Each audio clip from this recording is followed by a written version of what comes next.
Suhail attack అంటే almost suicidal machine అని తెలిసినా కూడా మన ఇండియన్ ఆర్మీ వెనకడుగు వేయకుండా -20 degrees ఫ్రీజింగ్ టెంపరేచర్ లో 16,000 అడుగులు కొండ ఎక్కి మరీ ఇంపాసిబుల్ మిషన్ ని పాసిబుల్ చేసిన రోజు ఇది. దీనినే కార్గిల్ విజయ్ దివస్ అంటారు.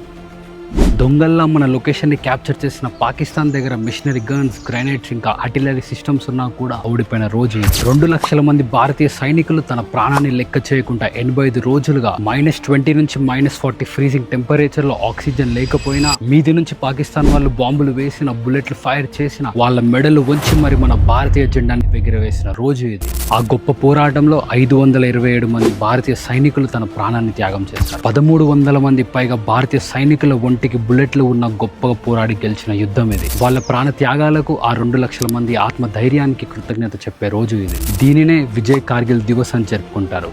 ఈ రోజుని వాళ్ళ త్యాగాన్ని మర్చిపోకండి. అసలు పాకిస్తాన్ ఆర్మీ దొంగల్లా ఎల్ఓసి దాటి ఎలా వచ్చారు, మన భారత సైన్యం ఎలా ఈ గొప్ప యుద్ధాన్ని గెలిచిందో తెలుసుకోవాలంటే కింద కమెంట్ లో చెప్పండి. మన కోసం, మన దేశం కోసం పోరాడిన యుద్ధంని ఎప్పటికీ మర్చిపోకండి, మరవనీయకండి. పోరాడిన ప్రతి సోల్జర్ కి ఇంకా వాళ్ళ ఫ్యామిలీకి బిగ్ సెల్యూట్. భారత్ మాతాకి జై. జై హింద్. మళ్ళీ కలుద్దాం.